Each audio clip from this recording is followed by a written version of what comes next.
നമ്മുടെ രാജ്യത്ത് വ്യത്യസ്ത ഭാഷകളും സംസ്കാരങ്ങളും നിലനിൽക്കുന്നുണ്ട്. അങ്ങനെയുള്ള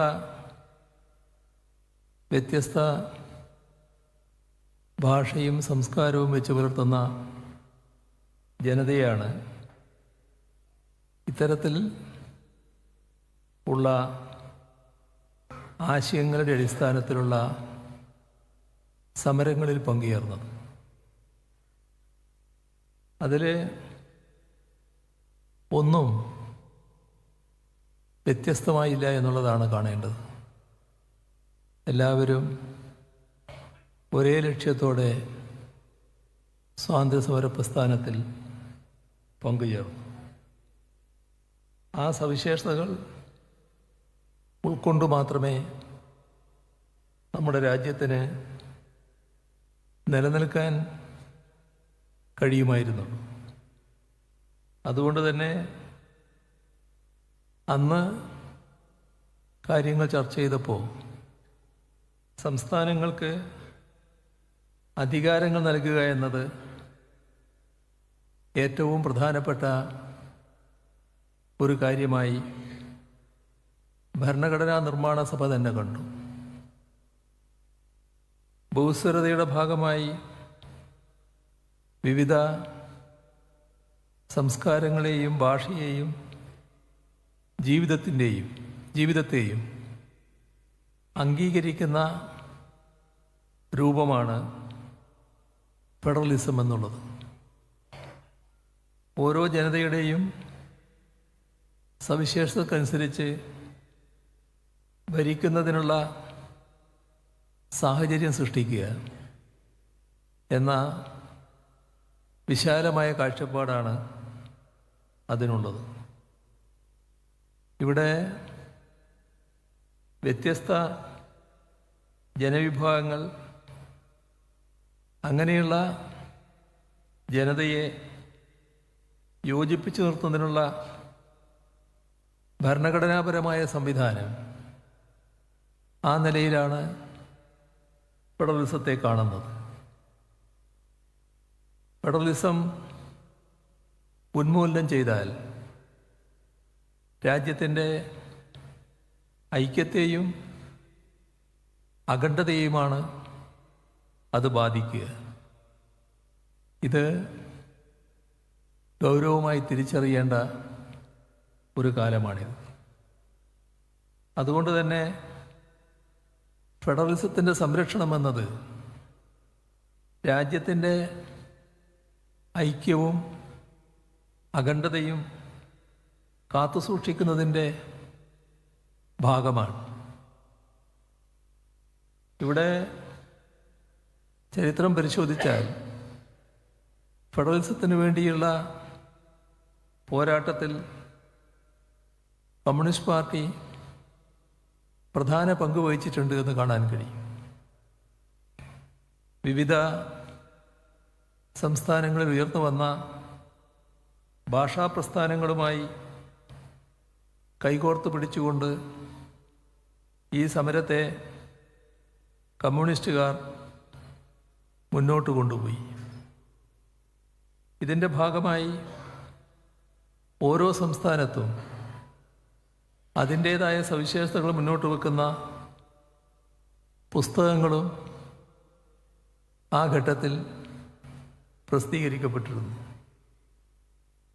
വിശാലാന്ധ്ര എന്ന പി സുന്ദരയ്യയുടെ പുസ്തകം, കേരളം മലയാളിയുടെ മാതൃഭൂമി എന്ന EMSൻ്റെ പുസ്തകം, ഇതെല്ലാം ഈ തരത്തിൽ രൂപപ്പെട്ടു വന്നതാണ്. ഇതിൻ്റെ ഭാഗമായി തന്നെയാണ്, തുടർച്ച എന്ന നിലയിലാണ് സ്വതന്ത്ര തിരുവിതാംകൂറിനെതിരെ കമ്മ്യൂണിസ്റ്റ് പാർട്ടി ഇവിടെ ആലപ്പുഴയിൽ നടത്തിയ പുന്നപ്ര വയലാർ സമരം. തിരുവിതാംകൂർ കേരളത്തിൻ്റെയും ഇന്ത്യയുടെയും ഭാഗമായി തീരുന്നതിന് കമ്മ്യൂണിസ്റ്റ് പ്രസ്ഥാനം വഹിച്ച പങ്ക് ആർക്കും തള്ളിക്കളയാവുന്നതല്ല. ഇങ്ങനെ രാജ്യത്തെ ഫെഡറൽ സംവിധാനത്തിൻ്റെ പരിധിയിൽ കൊണ്ടുവരുന്നതിനുള്ള സമരങ്ങൾ വിവിധ ഘട്ടങ്ങളിൽ കമ്മ്യൂണിസ്റ്റ് പാർട്ടി നടത്തിയിട്ടുണ്ട്. 1967 മുൻപുള്ള അവസ്ഥയെടുത്താൽ കോൺഗ്രസ് രാജ്യത്തെല്ലായിടവും ചോദ്യം ചെയ്യപ്പെടാത്ത ശക്തിയായി നിൽക്കുകയായിരുന്നല്ലോ. 1957 ഇവിടെ കേരളത്തിൽ കോൺഗ്രസിൻ്റേതല്ലാത്ത കമ്മ്യൂണിസ്റ്റ് പാർട്ടി നേതൃത്വത്തിലുള്ള ഗവൺമെൻറ് അധികാരത്തിൽ വന്നു. എന്നാൽ എല്ലായിടവും കോൺഗ്രസ് ചോദ്യം ചെയ്യപ്പെടാത്ത ശക്തിയായി നിൽക്കുകയായിരുന്നു. 1967 ആയപ്പോൾ കേന്ദ്രത്തിൽ കോൺഗ്രസും വിവിധ സംസ്ഥാനങ്ങളിൽ അതേ പാർട്ടി എന്ന നിലയിൽ മാറ്റം വന്നു. കോൺഗ്രസിന് പകരം കോൺഗ്രസ് ഇതര രാഷ്ട്രീയ പാർട്ടികൾ വിവിധ സംസ്ഥാനങ്ങളിൽ 1967 അധികാരത്തിൽ വന്നു. ഇങ്ങനെ വന്നപ്പോൾ കേന്ദ്ര സംസ്ഥാന ബന്ധങ്ങളുടെ പ്രശ്നം സജീവമായി ഉയർന്നു വരികയും ചർച്ച ചെയ്യാൻ ഇടവരികയും ചെയ്തു. 1977 പശ്ചിമ ബംഗാളിൽ ഇടതുപക്ഷ സർക്കാർ കേന്ദ്ര സംസ്ഥാന ബന്ധങ്ങളെക്കുറിച്ച് 15 മെമ്മോറാണ്ടം കേന്ദ്ര സർക്കാരിന് സമർപ്പിച്ചു. ഇതിൻ്റെ തുടർച്ചയിൽ ഇടതുപക്ഷ പാർട്ടികളും ജനാധിപത്യ പാർട്ടികളും യോജിച്ച് മുന്നേറുന്ന സ്ഥിതി രാജ്യത്തുണ്ടായി. അതിൻ്റെ തുടർച്ചയായാണ് ശ്രീനഗറിൽ വെച്ച് ഒരു സമ്മേളനവും ചേർന്നത്. അധികാരങ്ങളും വിഭവങ്ങളും തീരുമാനമെടുക്കാനുള്ള അവകാശങ്ങളും എല്ലാം താഴേക്ക് വിന്യസിച്ചാൽ അതിൻ്റെ ഫലമായി കേന്ദ്ര സർക്കാർ ദുർബലപ്പെടുകയല്ല, കൂടുതൽ ശക്തിപ്പെടുകയാണ് ചെയ്യുക എന്ന കാഴ്ചപ്പാട് ഈ സമ്മേളനം മുന്നോട്ട് വച്ചു. ഇത്തരം ഇടപെടലുകൾക്ക് ഫലമുണ്ടായി. അങ്ങനെയാണ് സർക്കാരിയ കമ്മീഷൻ രൂപീകരിക്കപ്പെട്ടത്. ആ കമ്മീഷൻ 247 ശുപാർശകൾ മുന്നോട്ട് വച്ചു. പക്ഷേ മൗലികമായ അഴിച്ചുപണി നടത്തുന്ന രീതിയിൽ കേന്ദ്ര സംസ്ഥാന ബന്ധങ്ങളിൽ മാറ്റം വരുത്തുവാൻ അന്ന് അധികാരത്തിലുണ്ടായിരുന്ന കോൺഗ്രസ് ഗവൺമെൻറ്റുകൾ തയ്യാറായില്ല. കേന്ദ്രത്തിൽ അധികാരത്തിലിരുന്ന ഗവൺമെൻറ്റുകൾ തയ്യാറായില്ല. തുറന്നു വന്ന BJP സർക്കാർ ഇത് നടപ്പാക്കാതെ നേരത്തെ സ്വീകരിച്ച നയങ്ങൾ കൂടുതൽ ശക്തമായി നടപ്പിലാക്കുന്ന രീതിയാണ് സ്വീകരിച്ചത്. അവർ മുന്നോട്ട് വെക്കുന്ന ഫാസിസ്റ്റ് അജണ്ടകൾക്ക്, ആഗോളവൽക്കരണ നയങ്ങൾക്ക് തടസ്സമായി നിൽക്കുന്നതാണ് ഫെഡറലിസം എന്നവർ തിരിച്ചറിഞ്ഞു. അതുകൊണ്ട് തന്നെ അതിനെതിരെയുള്ള ശക്തമായ നിലപാടാണ് BJPയുടെ നേതൃത്വത്തിലുള്ള ഗവൺമെൻറ് സ്വീകരിച്ചു വന്നത്. രാജ്യത്തെ ഒറ്റ കമ്പോളമാക്കി മാറ്റുക, ഇതാണ് ആഗോളവൽക്കരണ നയത്തിൻ്റെ കാഴ്ചപ്പാട്. അത് നേരത്തെ തന്നെ സ്വീകരിച്ചതും അംഗീകരിച്ചതും RSS ആണ്. അതുകൊണ്ടാണ് നമ്മുടെ രാജ്യത്ത്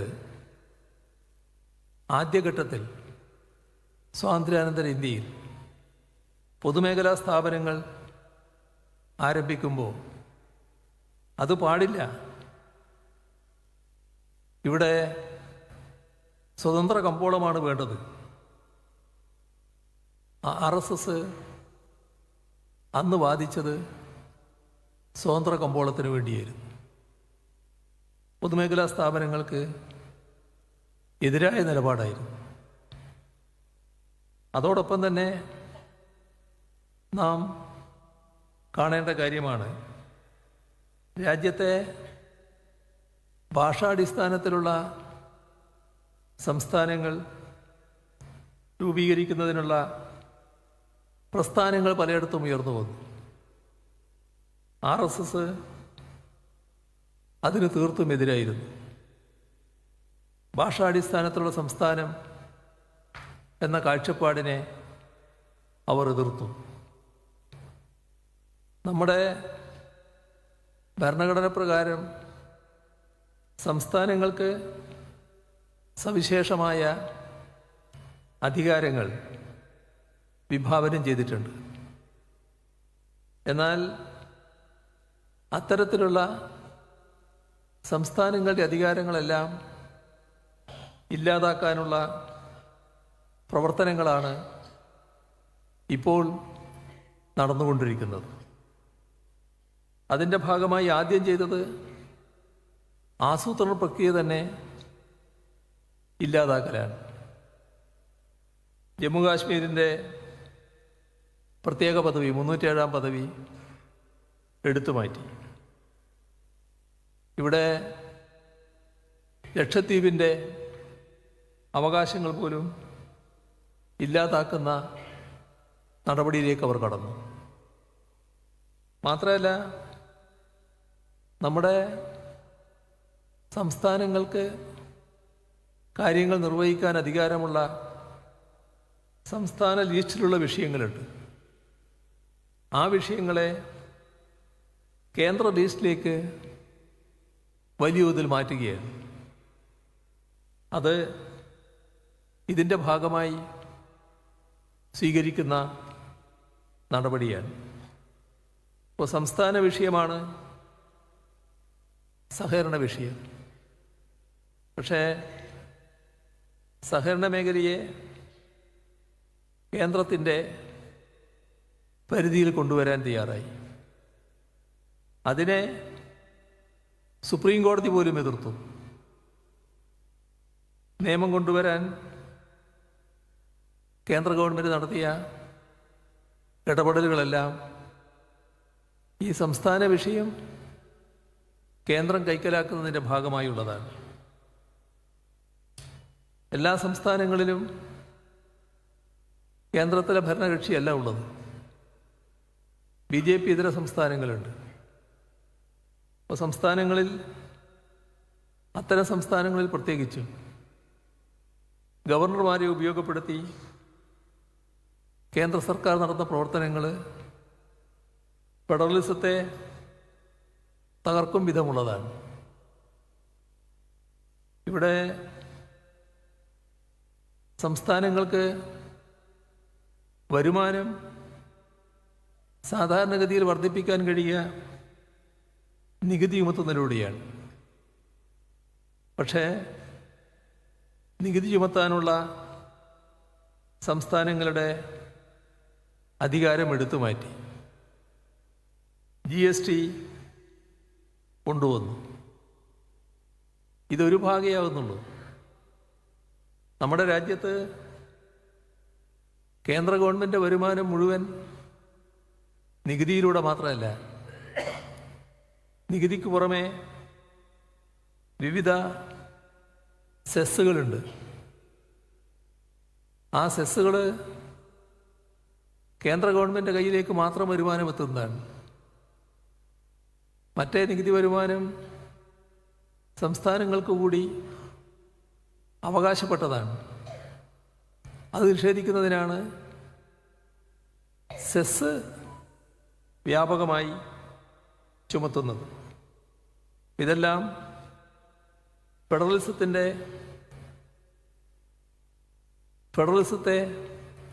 ദുർബലപ്പെടുത്തുന്നതാണ്.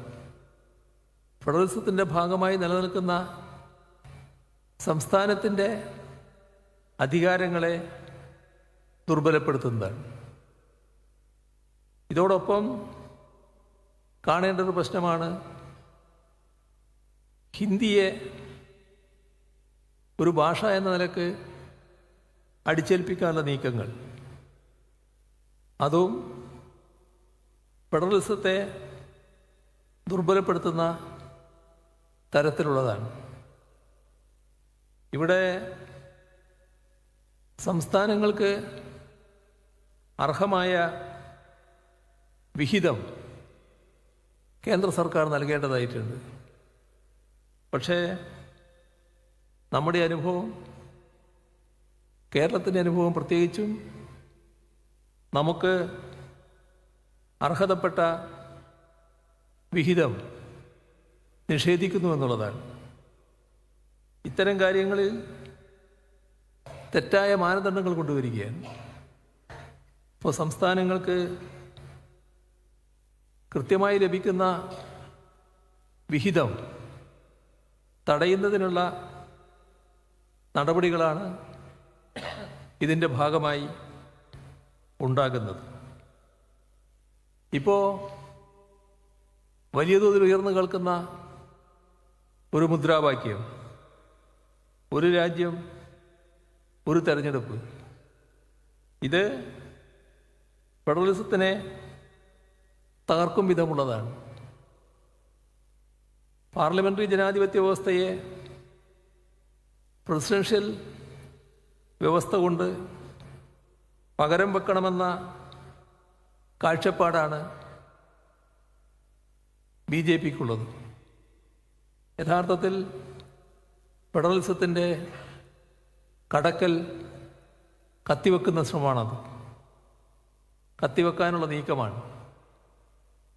പാർലമെൻ്ററി വ്യവസ്ഥയിൽ വ്യത്യസ്ത മേഖലയിൽ നിന്നുള്ള ആളുകളാണ് പാർലമെൻറ്റിലേക്ക് വരിക. വൈവിധ്യങ്ങളുടെ കൂടിച്ചേരലായി മാറുന്നതിലൂടെ ഫെഡറലിസത്തെ ശക്തിപ്പെടുത്താനുള്ള ഉപാധിയായിട്ടാണത് മാറുക.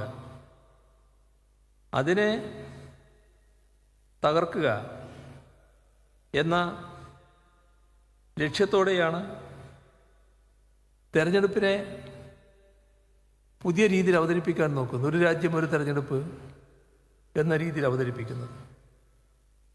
നമ്മുടെ രാജ്യത്തെ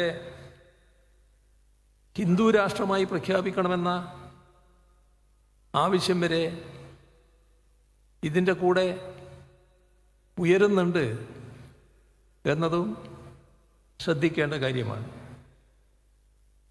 സംസ്ഥാനങ്ങളെ സാമ്പത്തികമായി വലിയ തോതിൽ ബുദ്ധിമുട്ടിക്കുകയാണ്. അത്തരം നയത്തിൻ്റെ ഭാഗമായി സംഭവിക്കുന്നത് എന്താ? കേന്ദ്ര ഗവൺമെൻറ് നടപ്പാക്കുന്ന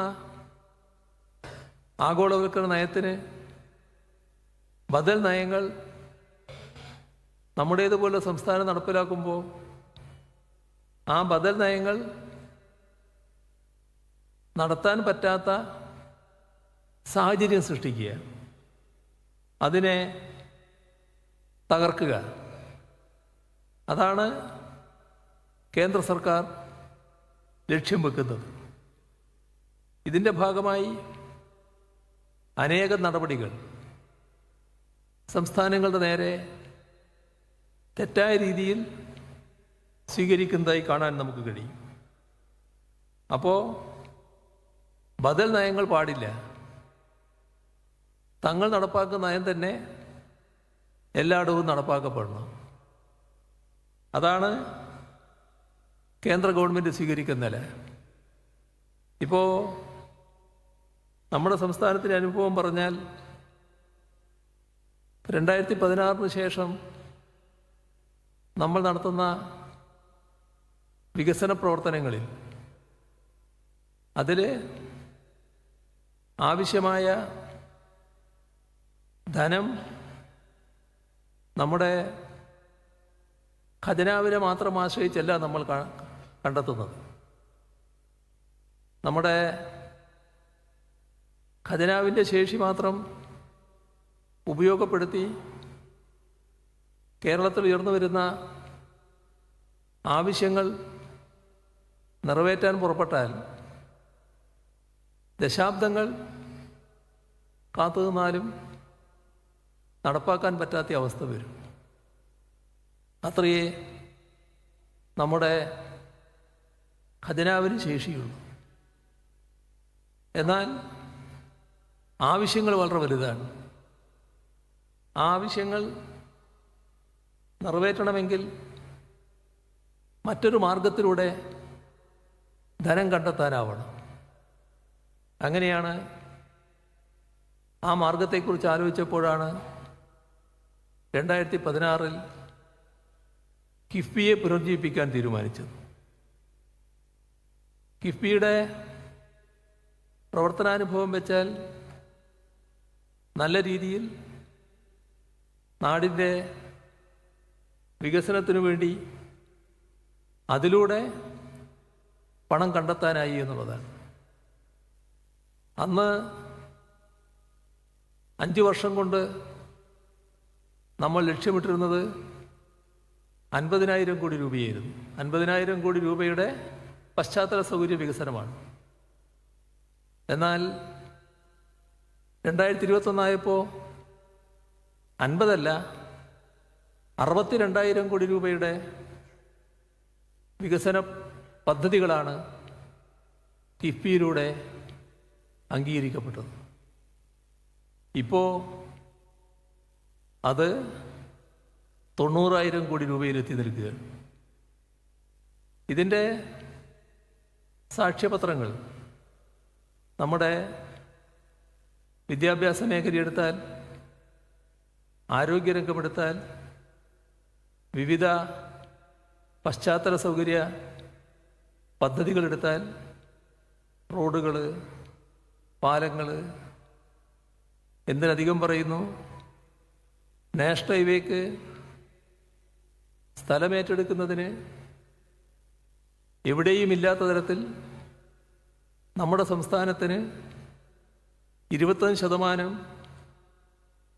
ആ സ്ഥലമേറ്റെടുക്കുന്ന വിലയുടെ 25% നമ്മുടെ സംസ്ഥാനം വഹിക്കേണ്ടി വന്നപ്പോൾ അതിനു വേണ്ടി വരുന്ന പണം കിഫ്ബിയിൽ നിന്നാണ് നമ്മൾ കണ്ടെത്തിയത്. 5,600 കോടി രൂപ. ഇത് കേരളത്തിൻ്റെ വികസനം എന്നത് ഏതെങ്കിലും ഒരു പ്രദേശത്തിൻ്റെ വികസനം മാത്രമല്ലല്ലോ, നമ്മുടെ രാജ്യത്തിൻ്റെ വികസനത്തിൻ്റെ ഭാഗമാണല്ലോ. വിദ്യാഭ്യാസ മേഖല അഭിവൃദ്ധിപ്പെട്ടാൽ ഇന്ത്യയിലെ വിദ്യാഭ്യാസ രംഗത്തിൻ്റെ അഭിവൃദ്ധിയായിട്ടല്ലേ അത് കണക്കാക്കുക. ആരോഗ്യരംഗം അഭിവൃദ്ധിപ്പെട്ടാൽ നമ്മുടെ രാജ്യത്തിൻ്റെ ആരോഗ്യരംഗത്തിൻ്റെ അഭിവൃദ്ധിയായിട്ടല്ലേ ഇത് കണക്കാക്കുക. ഓരോ മേഖലയുടെയും ഉദാഹരണങ്ങളിലേക്കൊന്നും ഞാനിപ്പോൾ പോകുന്നില്ല. പക്ഷേ ഇതെങ്ങനെ തടയാം, അതാണ് കേന്ദ്ര സർക്കാർ ആലോചിച്ചത്. സാധാരണഗതിയിൽ ഇത്തരമൊരു പദ്ധതിയെ രാജ്യത്തിൻ്റെ വികസനത്തിൻ്റെ ഭാഗമായുള്ള പദ്ധതിയായി കണ്ടുകൊണ്ട് അതിന് പിന്തുണ നൽകുകയാണ് കേന്ദ്ര സർക്കാർ ചെയ്യേണ്ടത്. പക്ഷെ നമ്മളോട് കാണിച്ചത്, നിങ്ങൾ കിഫ്ബിയിലൂടെ എടുക്കുന്ന വായ്പ അത് സംസ്ഥാനത്തിന് എടുക്കാൻ കഴിയുന്ന വായ്പാ പരിധിയിൽ ഉൾപ്പെടുത്തും എന്ന് പറഞ്ഞാൽ സംസ്ഥാനത്തിൻ്റെ വായ്പാ പരിധി അതനുസരിച്ചിട്ട് വെട്ടിക്കുറക്കും.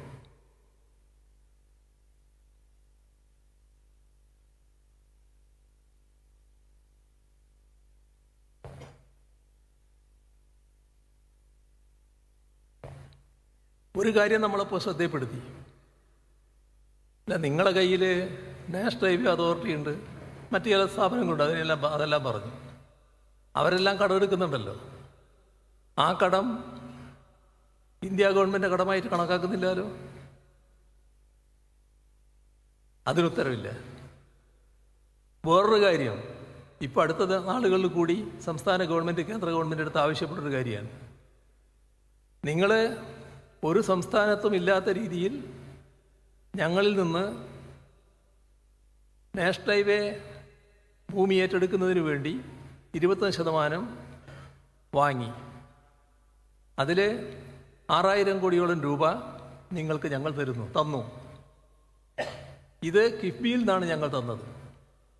നിങ്ങൾ ആ 6000 കോടിയോളം രൂപ സംസ്ഥാനമെടുക്കുന്ന വായ്പയിൽ വെട്ടിക്കുറവ് വരുത്തുകയാണ്. ഫലത്തിൽ സംസ്ഥാനത്തിന് എന്താ സംഭവിക്കുന്നത്? കിഫ്ബിയിലൂടെ എടുക്കാൻ കഴിയുന്ന 6000 അത് ഇവിടെ കൊടുത്തു, നാഷണൽ ഹൈവേക്ക് കൊടുത്തു. നമ്മുടെ സംസ്ഥാനത്തിൻ്റെ വികസന പ്രവർത്തനത്തിന് ചെലവേണ്ടതാണത്. അത് പോയി, 6000 പോയി. 6000 ഞാൻ കണക്കിന് വേണ്ടി പറയുന്നതാണ്. 5600 6000 കോടിയോളം രൂപ എന്ന് കണക്കാക്കുന്നു. അത് പോയി കയ്യിൽ നിന്ന്. എന്നാൽ അതോടൊപ്പം തന്നെ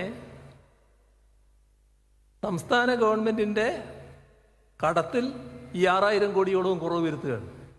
ഇപ്പോൾ സംസ്ഥാനം കടമെടുക്കുന്നതിന് നാടിൻ്റെ വികസന കാര്യങ്ങൾക്ക് ചെലവിടാനാണ്. അതും ഇല്ലാതാകുകയാണ്. ഇപ്പോൾ ചുരുക്കത്തിൽ 12000 കോടിയോളം രൂപ നമ്മുടെ സംസ്ഥാനത്തിൻ്റെ വികസന പ്രവർത്തനങ്ങൾക്ക് ചെലവിടുന്നത് തടയുകയാണ്.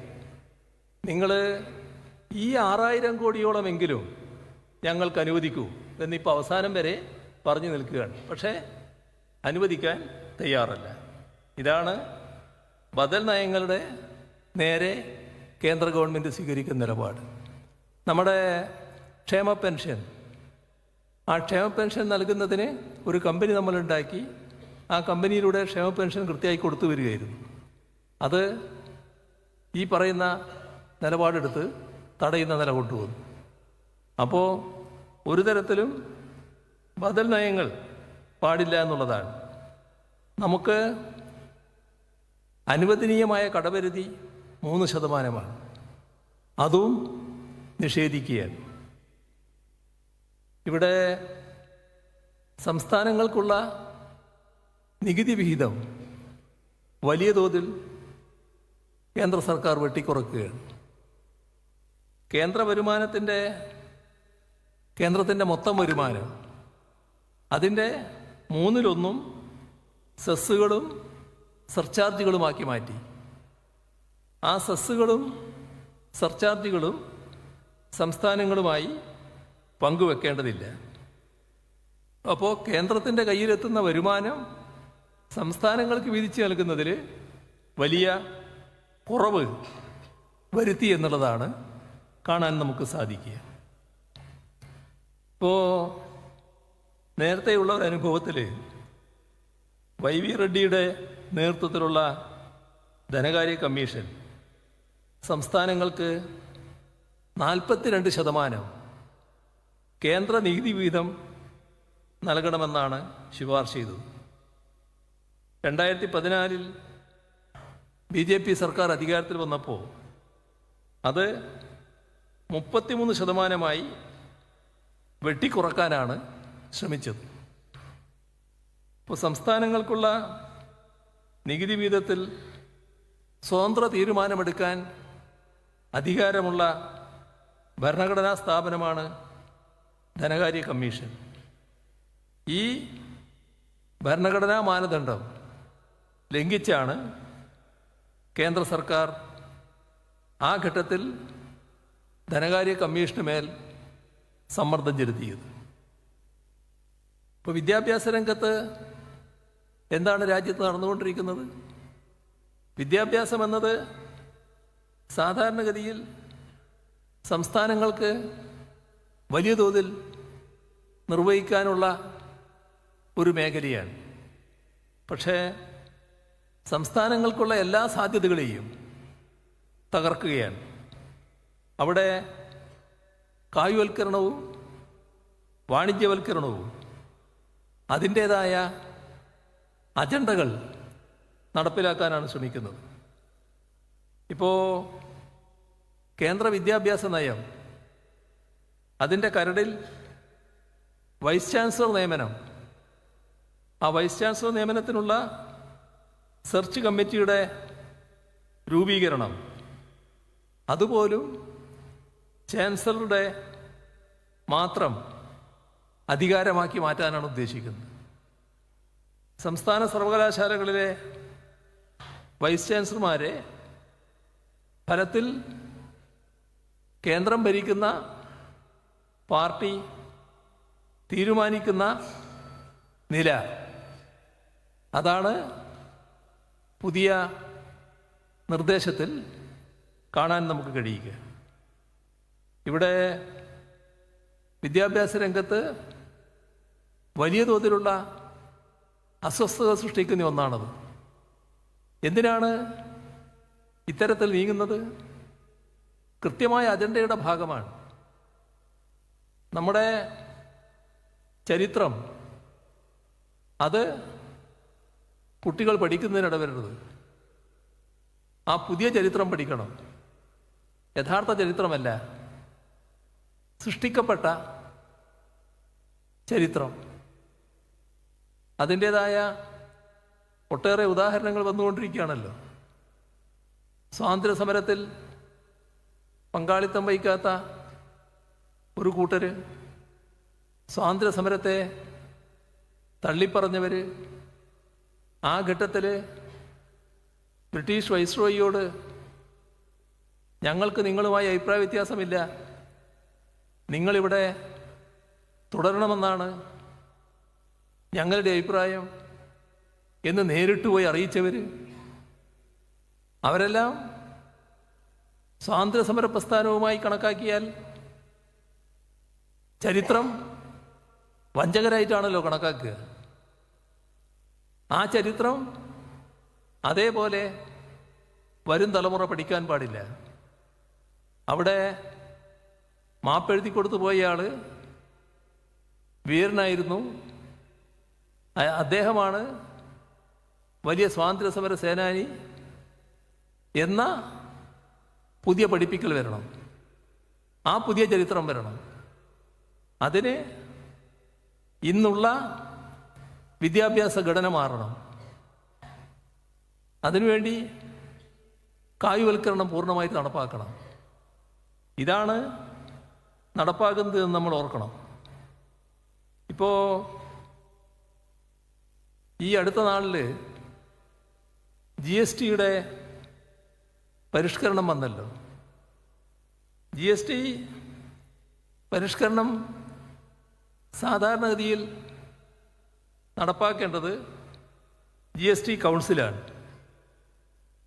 പക്ഷേ GST കൗൺസിലിനെ പൂർണ്ണമായും അപ്രസക്തമാക്കി പ്രധാനമന്ത്രി നേരെ അങ്ങ് പ്രഖ്യാപിച്ചു.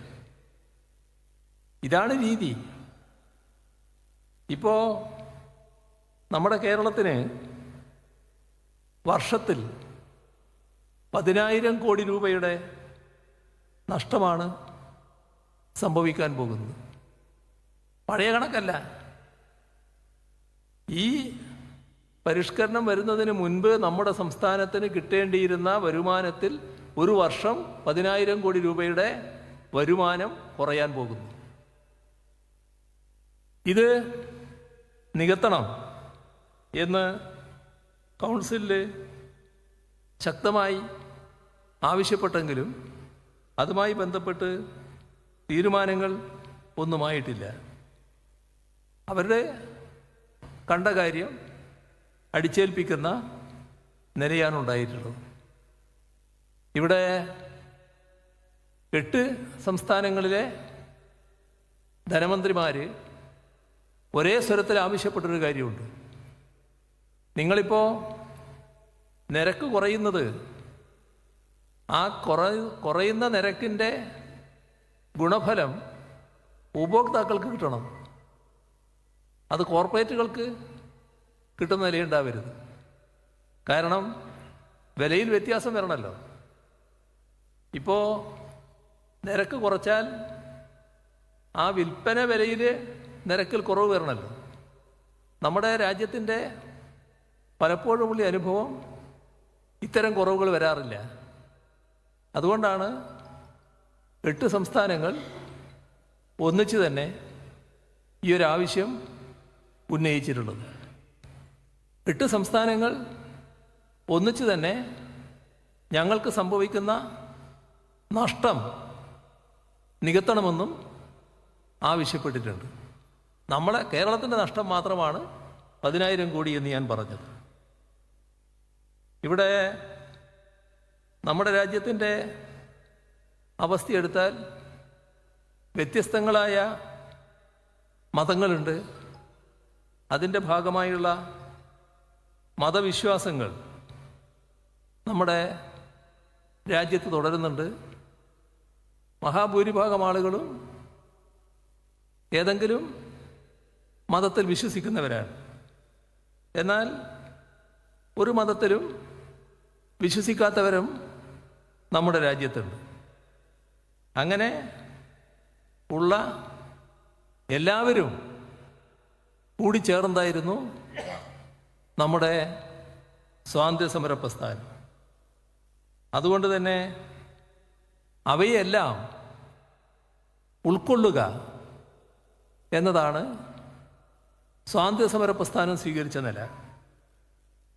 മതനിരപേക്ഷത നമ്മുടെ ഭരണഘടനയുടെ ഏറ്റവും പ്രധാനമായ സ്ഥാനം വഹിക്കുന്നതിനിടയായത് ഇതിൻ്റെ ഭാഗമായിട്ടാണ്. എല്ലാവർക്കും അവരവരുടെ മതത്തിൽ വിശ്വസിക്കാനുള്ള അവകാശം, അതേസമയം ഒരു മതത്തിലും വിശ്വസിക്കാതിരിക്കാനുമുള്ള അവകാശം.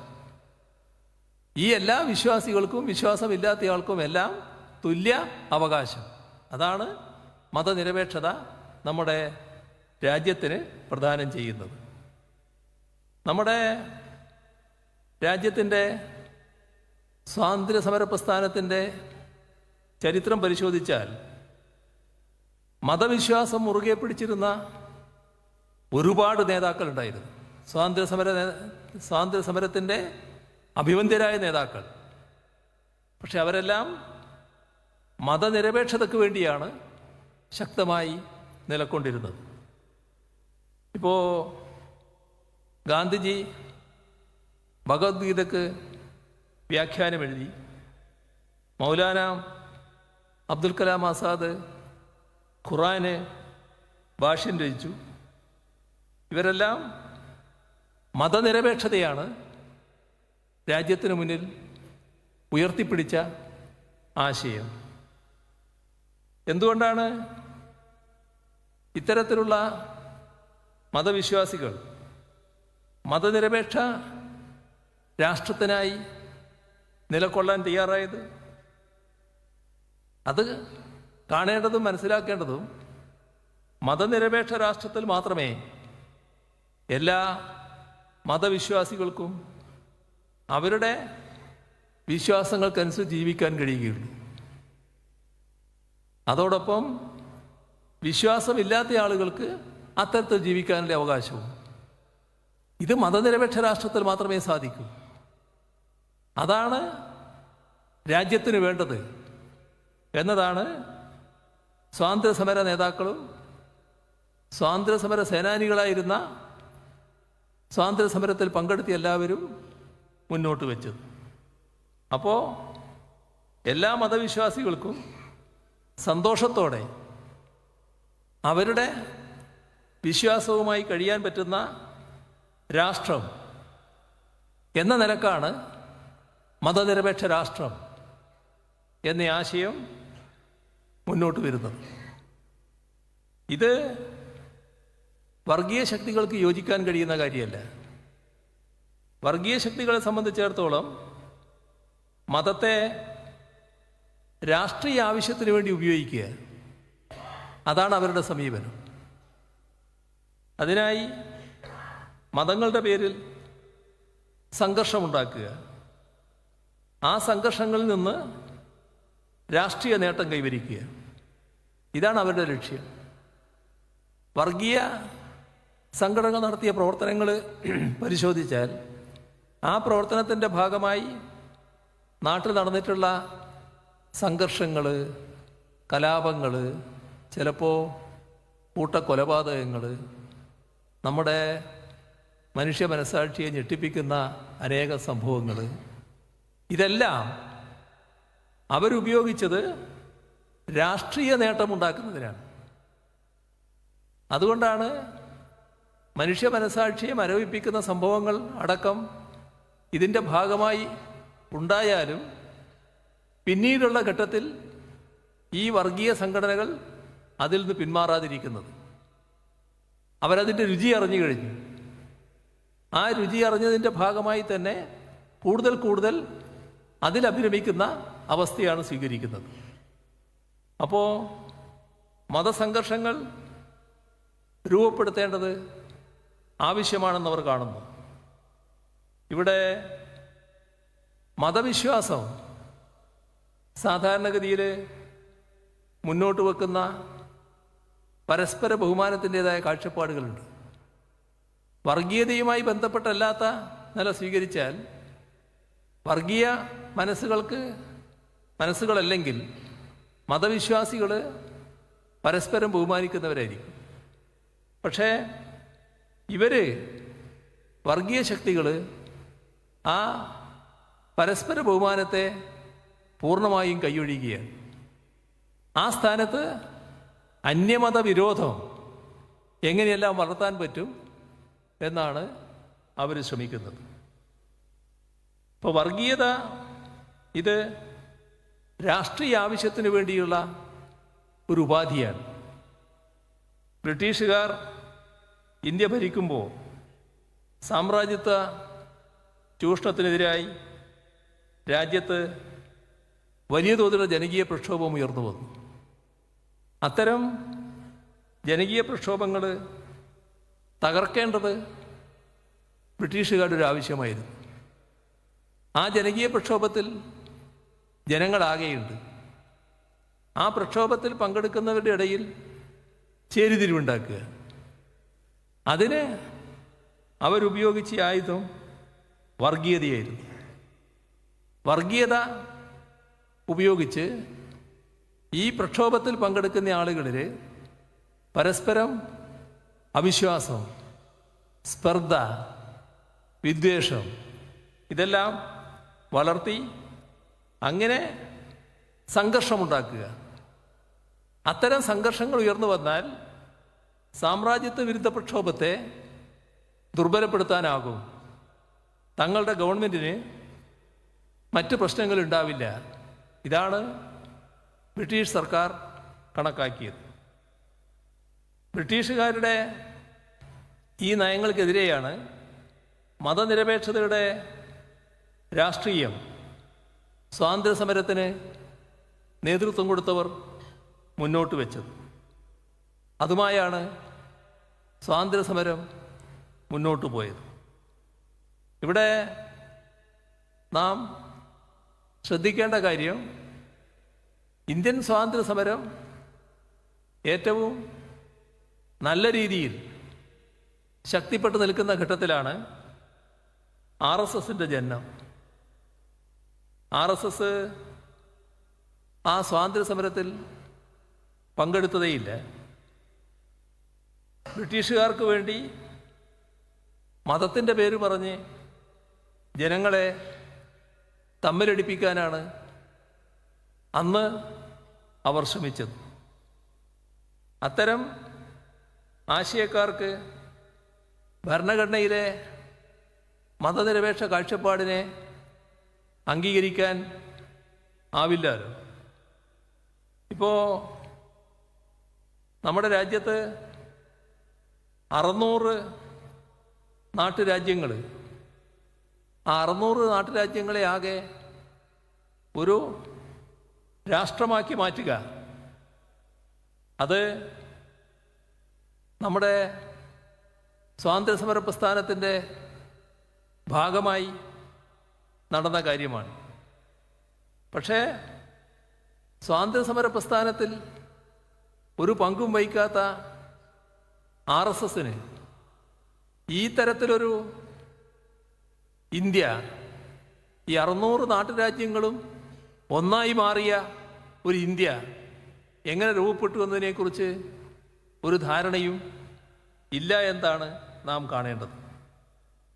ഇപ്പോൾ നമ്മുടെ രാജ്യത്ത് നടപ്പാക്കുന്ന നയം വർഗീയത ഒരു ഭാഗത്ത്, അതേസമയം കോർപ്പറേറ്റുകൾക്ക് അനുകൂലമായ നയങ്ങൾ അതാണ് വാശിയോടെ നടപ്പാക്കിക്കൊണ്ടിരിക്കുന്നത്. ഇതിനെതിരെ തൊഴിലാളികൾ, കർഷകർ, അധ്വാനിക്കുന്ന വിവിധ ജനവിഭാഗങ്ങൾ എല്ലാം വലിയ പ്രക്ഷോഭങ്ങളാണ് നടത്തുന്നത്. ആ പ്രക്ഷോഭങ്ങളെ ആകെ ക്ഷീണിപ്പിക്കണം. അതിന് നേരത്തെ ബ്രിട്ടീഷുകാർ സ്വീകരിച്ച തന്ത്രം ജനങ്ങളെ ഭിന്നിപ്പിക്കുക, അതാണ് ചെയ്യേണ്ടത് എന്ന് അവർ തിരിച്ചറിയുന്നു. അതോടൊപ്പം നാം ആധുനിക കാലത്ത് ഇത്തരം ശ്രമങ്ങൾക്ക് എല്ലാവിധ പിന്തുണയും നമ്മുടെ രാജ്യത്തെ കോർപ്പറേറ്റ് മാധ്യമങ്ങൾ നൽകുന്നതായി കാണാൻ സാധിക്കും. ഇവിടെ RSSും സംഘപരിവാറും സ്വീകരിക്കുന്ന വിഭാഗീയ നിലപാടുകൾ, വെറുപ്പിൻ്റെയും വിദ്വേഷത്തിൻ്റെയും നിലപാടുകൾ, അതിനെ പ്രോത്സാഹിപ്പിക്കുന്ന സമീപനം കോർപ്പറേറ്റ് മാധ്യമങ്ങൾ സ്വീകരിക്കുന്നതായിട്ട് കാണാൻ നമുക്ക് കഴിയും. ഇവിടെ മതതാൽപര്യമല്ല, ഇവിടെ ഇപ്പോൾ കോർപ്പറേറ്റ് താൽപ്പര്യം വലിയ തോതിൽ വർഗീയ രാഷ്ട്രീയത്തിൻ്റെ അടിസ്ഥാനമായി മാറുന്നു എന്നുള്ളത് നാം കാണുന്നു. ഇപ്പോൾ വർഗീയത ഒരു ഭാഗത്ത്, കോർപ്പറേറ്റ് താൽപ്പര്യം മറ്റൊരു ഭാഗത്ത്, ഇത് രണ്ടും കൂടി ചേർന്നുകൊണ്ടുള്ള ഇടപെടലും ഇന്ത്യയിൽ നടന്നുകൊണ്ടിരിക്കുകയാണ്. ഇവിടെ കാണേണ്ട ഒരു വസ്തുത, മതനിരപേക്ഷതയുടെ ഏറ്റവും പ്രധാനപ്പെട്ട ഒരു ഭാഗം ന്യൂനപക്ഷ സംരക്ഷണമാണ്. പക്ഷേ അത് പൂർണ്ണമായും കാറ്റിൽ പറത്തിക്കൊണ്ടുള്ള നിലപാടുകളാണ് പുതിയ നിയമനിർമ്മാണങ്ങളിലൂടെ കേന്ദ്ര ഗവൺമെൻറ് നടപ്പാക്കുന്നത്.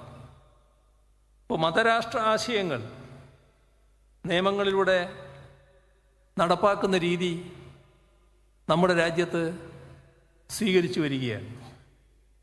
പൗരത്വ ഭേദഗതി നിയമം, വഖഫ് നിയമ ഭേദഗതി, ഏക സിവിൽ കോഡ്, ഇതിലെല്ലാം ഇത്തരം കാഴ്ചപ്പാടിൻ്റെ ഭാഗം കാണാൻ നമുക്ക് സാധിക്കും. നമ്മുടെ രാജ്യത്തിലെ പ്രബലമായ ഒരു ന്യൂനപക്ഷ വിഭാഗമാണ് മുസ്ലിം ന്യൂനപക്ഷം.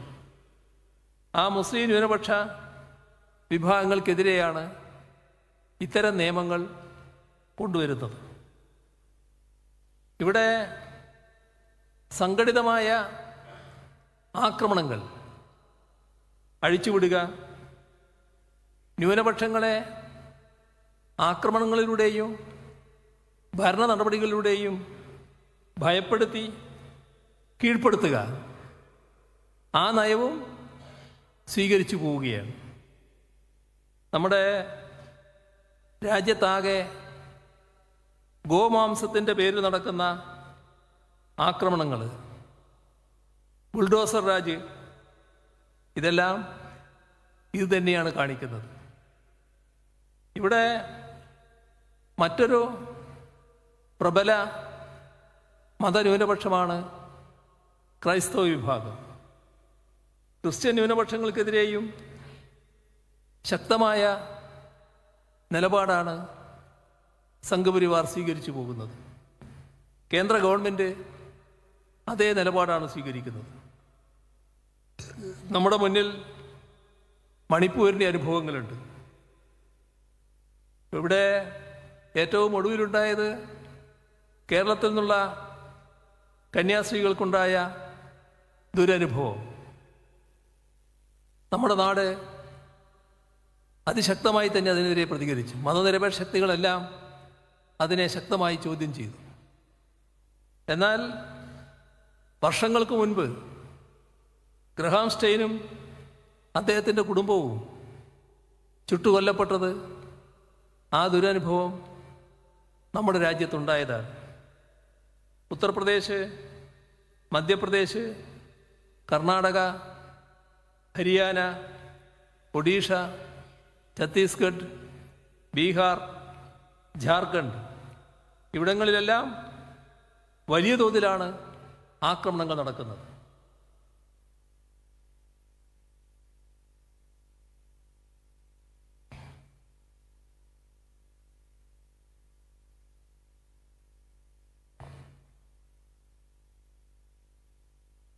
(2014) മുതൽ ക്രൈസ്തവ സമുദായങ്ങൾക്കെതിരെ 4000-ലധികം ആക്രമണങ്ങളുണ്ടായി എന്നാണ് റിപ്പോർട്ട്.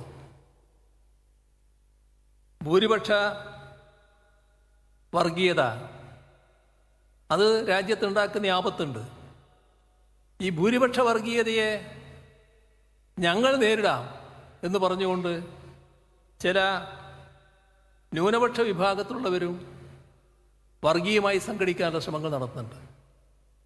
അത് ആത്മഹത്യാപരമായൊരു കാര്യമാണ്. ഒരു വർഗീയതയെ മറ്റൊരു വർഗീയത കൊണ്ട് നേരിടാനാവില്ല. ന്യൂനപക്ഷ വർഗീയത ഭൂരിപക്ഷ വർഗീയതയെ നേരിടാനെന്ന പേരിൽ ഉയർത്തിക്കൊണ്ടുവന്നാൽ അത് സഹായിക്കുന്നത് ഭൂരിപക്ഷ വർഗീയതയാണ്. ഇത് കൃത്യമായി തിരിച്ചറിയേണ്ടതായിട്ടുണ്ട്. അപ്പോൾ വർഗീയത ഏതായാലും അത് ഭൂരിപക്ഷമായാലും ന്യൂനപക്ഷമായാലും എതിർക്കേണ്ടതാണ്, ശക്തമായി സമൂഹത്തിൽ ഒറ്റപ്പെടുത്തേണ്ടതാണ്. ഫെഡറലിസവും മതനിരപേക്ഷതയും ഉയർത്തിപ്പിടിക്കുന്ന ഭരണഘടനയെ തകർക്കുക എന്നത് ഭരണഘടന ഉണ്ടായ കാലം മുതൽ സംഘപരിവാർ സ്വീകരിച്ചു വരുന്ന നയമാണ്. ഇപ്പോൾ കേന്ദ്ര ഗവൺമെൻറ് അവരെ കയ്യിലായതുകൊണ്ട് മാത്രമല്ല, കേന്ദ്ര ഗവൺമെൻറ് വന്നപ്പോൾ ആ ഗവൺമെൻറ്റിനെ കൂടി ഉപയോഗിച്ചുകൊണ്ട് ആ ശ്രമം ശക്തിപ്പെടുത്തിയിരിക്കുന്നു. 1949 നവംബർ 26 കോൺസ്റ്റിറ്റ്യൂഷൻ അസംബ്ലി ഇന്ത്യയുടെ ഭരണഘടനയ്ക്ക് അന്തിമ അംഗീകാരം നൽകിയത്. അപ്പോൾ ഭരണഘടനയ്ക്ക് പകരം മനുസ്മൃതിയെ ഉയർത്തിപ്പിടിക്കണമെന്നാണ് RSS മുഖപത്രം എഡിറ്റോറിയൽ എഴുതിയത്. അപ്പോൾ അന്നേ തന്നെ ഭരണഘടനാ വിരുദ്ധത തെളിഞ്ഞിരുന്നു എന്നർത്ഥം. ഇവിടെ 1998 BJP നേതൃത്വത്തിലുള്ള NDA സർക്കാർ അധികാരത്തിൽ വന്നപ്പോൾ ഭരണഘടന പുനഃപരിശോധിക്കാനായി ജസ്റ്റിസ് വെങ്കടചല്ലയ്യ കമ്മിറ്റിയെ നിയോഗിച്ചു. അത് കേന്ദ്ര ഗവൺമെൻറ് കയ്യിൽ കിട്ടിയപ്പോൾ ഉപയോഗിച്ച ഒരു നടപടിക്രമമായിരുന്നു, അതിൻ്റെ തുടക്കമായിരുന്നു. പക്ഷേ സമൂഹത്തിലെ മഹാഭൂരിപക്ഷം ഭരണഘടനാ പുനഃപരിശോധനയ്ക്ക് എതിരാണ് എന്ന് ബോധ്യപ്പെട്ടതോടെ ആ കമ്മീഷൻ റിപ്പോർട്ട് പൂഴ്ത്തുകയാണ് ചെയ്തത്. ഇന്ത്യൻ ഭരണഘടനയുടെ ആമുഖത്തിൽ നിന്നും സോഷ്യലിസം, മതേതരത്വം ഈ പദങ്ങൾ ഒഴിവാക്കണമെന്ന് RSS general secretary Dattatreya Hosabale പ്രസ്താവനയിലൂടെ ആവശ്യപ്പെട്ടത് ഈ അടുത്ത നാളില, നേരത്തെയല്ല. ഭരണഘടനാ ഭേദഗതിക്കുള്ള ഭൂരിപക്ഷം നേടാനുള്ള ശ്രമമാണ് കഴിഞ്ഞ ലോക്സഭാ തെരഞ്ഞെടുപ്പിൽ അവർ നടത്തിയത്. അത് ഇന്ത്യൻ ജനത പ്രതിരോധിച്ചു. കേന്ദ്ര ഏജൻസികളെ കാണിച്ച് ചിലരെ വിരട്ടിയാണ് ഇപ്പോഴത്തെ മുന്നണി സംവിധാനം നിലനിർത്തിയത്. സാന്ദർഭികവശാൽ ഞാൻ പറഞ്ഞു പോവുകയാണ്, ഇപ്പോൾ സമയം കുറച്ചായി നിനക്കറിയാം, അതുകൊണ്ട് കൂടുതൽ മറ്റു കാര്യങ്ങളിലേക്ക് ഞാൻ പോകാതിരിക്കുകയാണ് കഴിയാവുന്നത്. ഇവിടെ കഴിഞ്ഞൊരു ദിവസം എറണാകുളത്ത് വെച്ച് ഒരു പരിപാടി നടക്കുകയുണ്ടായി. ആ പരിപാടിയിൽ കേന്ദ്ര ആഭ്യന്തരമന്ത്രി അമിത്ഷാ വന്നിരുന്നു. അപ്പോൾ അമിത്ഷാ വന്ന് അവിടെ നടത്തിയൊരു പ്രഖ്യാപനം, ഈ വരുന്ന തദ്ദേശഭരണ തെരഞ്ഞെടുപ്പിൽ ഞങ്ങൾ 25% വോട്ട് നേടും, അടുത്ത നിയമസഭാ തെരഞ്ഞെടുപ്പിൽ ഞങ്ങൾ ഭൂരിപക്ഷം നേടും. ഇതാണ് അമിത്ഷായുടെ പ്രഖ്യാപനം. അപ്പോൾ അവർ കേരളത്തെ വലിയ തോതിൽ ടാർഗറ്റ് ചെയ്തിരിക്കുന്ന അർത്ഥം. അത് സ്വാഭാവികമായിട്ട് രാഷ്ട്രീയ പാർട്ടി എന്ന നിലക്ക് നടത്തും. നമ്മൾ കാണേണ്ടതും തിരിച്ചറിയേണ്ടതും BJPക്ക് നൽകുന്ന ഓരോ വോട്ടും അത് കേരളത്തിൻ്റെ തനിമ താർക്കുകയാണ് ചെയ്യുക. ആ ബോധ്യം പൊതുവെ നമ്മുടെ സമൂഹത്തിനുണ്ടാകേണ്ടതായിട്ടുണ്ട്. ഇപ്പോൾ സംതൃപ്തമായ ഓണാണല്ലോ ഈ കഴിഞ്ഞ ഓണാഘോഷഘട്ടത്തിൽ നമ്മൾ കണ്ടത്. ഓണം പോലും മാറ്റിക്കളയും. ഓണ ദിവസത്തിൽ ഒരാൾ എന്നെ കാണാൻ വന്നപ്പോൾ അദ്ദേഹത്തിൻ്റെ ഫോണിൽ വന്നൊരു മെസ്സേജ് എനിക്ക് കാണിച്ചു തന്നു. ഒരു പ്രധാനപ്പെട്ട ഒരാളാണ്, ആളെ പേര് ഞാൻ പറയുന്നില്ല എന്ന് മാത്രം. അപ്പോൾ ഫോട്ടോയിൽ എന്താണെന്ന് പറഞ്ഞാൽ മഹാവിഷ്ണുവിൻ്റെ മുന്നിൽ വാമനൻ്റെ കാൽക്കീഴിൽ മഹാബലി. അപ്പോൾ മഹാബലി വരുന്ന ഓണം പോലും മാറ്റാൻ പോകുന്നു എന്നർത്ഥം. നേരത്തെ വാമനെ ചിത്രീകരിച്ചിരുന്നല്ലോ. ഇന്ന് നമ്മുടെ നാട്ടിൽ എന്തെല്ലാം നാം അനുഭവിക്കുന്നുണ്ടോ അതെല്ലാം പഴയതിലേക്ക് തിരിച്ചു കൊണ്ടുപോകാനാണ് ശ്രമം. അപ്പോൾ BJPക്ക് നൽകുന്ന ഓരോ വോട്ടും ഈ നാടിൻ്റെ തനിമ തകർക്കാനാണ് ഉപകരിക്കുക എന്നുള്ളത് നാം ഉയർന്ന രാഷ്ട്രീയ പ്രവർത്തകർ മാത്രമല്ല നാട്ടിലെ എല്ലാവരും മനസ്സിലാക്കേണ്ടതായിട്ടുണ്ട്. അതിനാവശ്യമായ കാര്യങ്ങൾ ചെയ്യേണ്ടതായിട്ടുമുണ്ട്. ഇവിടെ ഭരണഘടനാ ഭേദഗതിക്കുള്ള ഭൂരിപക്ഷം അത് നേടാനാണ് കഴിഞ്ഞ തവണ അവർ നല്ലതുപോലെ ശ്രമിച്ചത്. അതാണ് നമ്മുടെ ജനങ്ങൾ പ്രതിരോധിച്ചത്. പക്ഷേ ജനവിരുദ്ധമായ നയങ്ങൾ രാജ്യത്ത് നടപ്പിലാക്കാൻ ശ്രമിക്കുമ്പോൾ സ്വാഭാവികമായും ജനങ്ങൾ പ്രതിരോധിക്കാൻ തയ്യാറാവും. ജനങ്ങളുടെ പിന്തുണ ലഭിക്കില്ല എന്ന് വരുമ്പോൾ അവിടെ എങ്ങനെ കുതന്ത്രങ്ങൾ ഉപയോഗിക്കാം?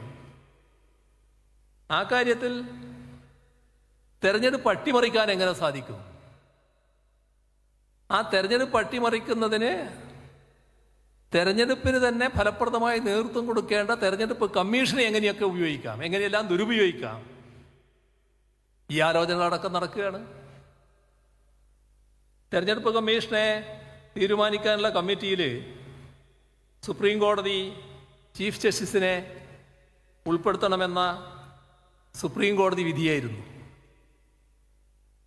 ആ സുപ്രീം കോടതി വിധി സാധാരണഗതിയിൽ ഏതെങ്കിലും ഒരു ഗവൺമെൻറ് മറികടക്കുമെന്ന് ആർക്കെങ്കിലും ഊഹിക്കാൻ പറ്റുമോ? അവിടെയാണ് സംഘപരിവാറിൻ്റെ പ്രത്യേകത. എന്തും ചെയ്യാൻ തയ്യാറാവും. എന്തും ഒരു മടിയുമില്ലാതെ അതങ്ങോട്ട് മാറ്റി. ചീഫ് ജസ്റ്റിസിനെ മാറ്റി നിയമഭേദഗതി കൊണ്ടുവന്നു. വേറൊരാളെ തങ്ങൾക്ക് വേണ്ടപ്പെട്ടയാളെ ഉൾപ്പെടുത്താൻ തീരുമാനിച്ചു. അപ്പോൾ ഇലക്ഷൻ കമ്മീഷൻ രൂപീകരണത്തിൽ ഇടപെട്ടത് ഈ തരത്തിലാണ്. ഇപ്പോൾ സംഘപരിവാർ അജണ്ട ഏതെല്ലാം തരത്തിൽ നടപ്പിലാക്കാൻ ശ്രമിക്കുന്നു എന്നതിൻ്റെ ഉദാഹരണമായിട്ടാണ് ഇതിനെ കാണേണ്ടത്. ഇപ്പോൾ പാർലമെൻറ്റിൽ ഭൂരിപക്ഷം നേടിയാലും ഭരണഘടന തൊട്ട് കളിക്കാൻ കുറച്ച് പ്രയാസമുണ്ട്. നേരത്തെയുള്ളൊരു സുപ്രീം കോടതി വിധിയാണ്. കേശവാനന്ദ ഭാരതി കേസിൽ സുപ്രീം കോടതിയുടെ ഭരണഘടനാ ബെഞ്ച് പുറപ്പെടുവിച്ച വിധിയുണ്ട്. അപ്പോൾ അതവർക്ക് തടസ്സമായി നിൽക്കുന്നുണ്ട്. അപ്പോൾ ഇതെല്ലാം പരിശോധിക്കേണ്ടത് സുപ്രീം കോടതിയാണല്ലോ. ആ സുപ്രീം കോടതിയെ തന്നെ തങ്ങളുടെ ഇംഗിതത്തിനനുസരിച്ച് മാറ്റാൻ കഴിയണം. തങ്ങൾക്ക് വഴങ്ങുന്ന ഒന്നാക്കി മാറ്റണം. അങ്ങനെ അത്തരം നിലപാടുകൾ മാറ്റിമറിക്കാൻ കഴിയുമോ എന്ന പരിശ്രമവും നടത്തിക്കൊണ്ടിരിക്കുകയാണ്. അപ്പോൾ ജുഡീഷ്യറിയിലുള്ള ഇടപെടൽ പലതരത്തിൽ വരുന്നുണ്ട്. സുപ്രീം കോടതിയുടെ നേരെയുള്ള നീക്കങ്ങളും കാണാൻ നമുക്ക് കഴിയുന്നുണ്ട്. ഇപ്പോൾ ജുഡീഷ്യറിയെ കൈവശപ്പെടുത്താനുള്ള ശ്രമം ഇത്തരത്തിലുള്ള കാഴ്ചപ്പാടിൻ്റെ ഭാഗമാണ് എന്നതുകൂടി നാം തിരിച്ചറിയേണ്ടതായിട്ടുണ്ട്. ഇപ്പോൾ ഫെഡറലിസത്തെ തകർക്കാനുള്ള നീക്കങ്ങൾ കേന്ദ്ര സർക്കാർ പല ഘട്ടങ്ങളിൽ നടപ്പാക്കിയിട്ടുണ്ട്. കേരളമാണ് അതിൻ്റെ ഏറ്റവും ആദ്യത്തെ ഉദാഹരണം. 1959 EMS ഗവൺമെൻറ്റിനെ പിരിച്ചുവിട്ടത്. ഭൂരിപക്ഷമുണ്ട്, നിയമസഭയിലാണ് ഭൂരിപക്ഷം തെളിയിക്കേണ്ടത്. അതിനൊന്നും ഒരു കുറവുമില്ല. ഇന്ത്യൻ ജനാധിപത്യത്തെ പൂർണ്ണമായും അട്ടിമറിക്കുന്ന നിലയാണ് അന്ന് സ്വീകരിച്ചത്. ഇപ്പോൾ ഭരണഘടനയുടെ 356 വകുപ്പ് ഉപയോഗിച്ചു എന്നല്ല, ദുരുപയോഗിച്ച് എത്രയോ ജനാധിപത്യ സംസ്ഥാന സർക്കാരുകളെ പുറത്താക്കുന്ന നടപടികൾ പിന്നീട് സ്വീകരിക്കപ്പെട്ടു. അതിനെതിരെ കോടതി നിലപാട് സ്വീകരിച്ചു. SR ബൊമ്മ കേസിലെ കോടതി വിധി ഇത്തരം ഇടപെടലുകളെ പ്രതിരോധിക്കുന്ന തരത്തിലുള്ളതായി മാറി. ഇപ്പോൾ ഗവർണർമാർ ബില്ലിൽ അടയിരിക്കുന്നതിനെതിരെ സുപ്രീം കോടതിയിൽ നിന്നുണ്ടായ വിധി ചരിത്രപരമായ വിധിയാണ്. ഫെഡറലിസത്തെയും മതനിരപേക്ഷതയെയും സംരക്ഷിക്കുന്നതിനായി വിവിധ തരത്തിലുള്ള പ്രവർത്തനങ്ങളാണ് നാം നടത്തേണ്ടത്. ആരാധനാലയങ്ങളുടെ മതസ്വഭാവം 1947 ആഗസ്റ്റ് 15 എന്തായിരുന്നുവോ അതായി നിലനിർത്തണമെന്ന് അനുശാസിക്കുന്ന 1991 ആരാധനാലയ സംരക്ഷണ നിയമം നിലനിർത്തേണ്ടതും ഫലപ്രദമായി നടപ്പിലാക്കുന്നതും വളരെ പ്രധാനമാണ്. അതിലുള്ള ഇടപെടലും ഏറ്റവും പ്രധാനമാണ്. ഇതിൻ്റെ അടിസ്ഥാനത്തിലാണ് 1991 ആരാധനാലയ സംരക്ഷണ നിയമം ചോദ്യം ചെയ്തുകൊണ്ടുള്ള ഹർജികളിൽ കക്ഷി ചേരാൻ ഇടതുപക്ഷം തീരുമാനിച്ചത്. അത്തരം ഇടപെടലുകൾ തുടർന്നും ശക്തിപ്പെടുത്താൻ കഴിയേണ്ടതായിട്ടുണ്ട്. സംഘപരിവാർ പ്രചരിപ്പിക്കുന്ന ചരിത്രം, സംഘപരിവാർ പ്രചരിപ്പിക്കുന്ന സംസ്കാരം, അവർ നടത്താൻ ഉദ്ദേശിക്കുന്ന കാവ്യവൽക്കരണത്തിൽ പൊതിയുന്ന നയങ്ങൾ, ഇതിനെല്ലാം എതിരെയുള്ള വിശാലമായ ഐക്യനിര രൂപപ്പെടുക എന്നത് വളരെ പ്രധാനമാണ്. എല്ലാ ജനവിഭാഗങ്ങളും പരസ്പരം ഇടപെടുന്ന പൊതു ഇടങ്ങൾ സംരക്ഷിക്കുക എന്നത് പ്രധാനപ്പെട്ട ഉത്തരവാദിത്വമായി ഏറ്റെടുക്കാൻ നമുക്ക് കഴിയണം. ഭരണഘടന വിഭാവനം ചെയ്യുന്ന സാധ്യതകളെ ഉപയോഗപ്പെടുത്താൻ കോടതികളെ ഇടപെടുവിക്കുന്ന രീതിയിൽ നല്ലതുപോലെ മുന്നോട്ട് പോകാനുമാവണം. വർഗീയ വിഭജനം സൃഷ്ടിക്കുന്ന ശ്രമങ്ങൾ, അവയെ പ്രതിരോധിക്കുന്നതിന് വർഗപരമായ പ്രസ്ഥാനങ്ങൾ കെട്ടിപ്പടുക്കൽ ഏറ്റവും പ്രധാനമാണ്. അതിലൂടെ ജീവിത പ്രശ്നങ്ങളുടെ അടിസ്ഥാനത്തിൽ ജനങ്ങളുടെ യോജിപ്പുണ്ടാകും.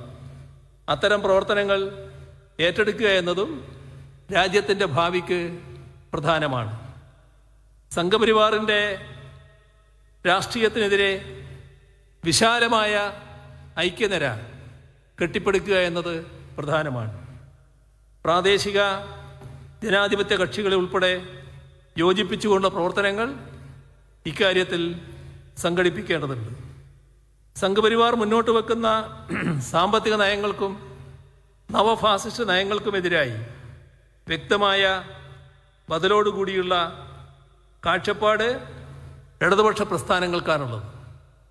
ഇടതുപക്ഷ ഐക്യം ശക്തിപ്പെടുത്തേണ്ടതും ജനാധിപത്യ ശക്തികളെ അതോടൊപ്പം അണിനിരത്തേണ്ടതും ഇന്നത്തെ ഏറ്റവും പ്രധാനപ്പെട്ട ഉത്തരവാദിത്വമാണ് എന്ന് നാം കാണണം.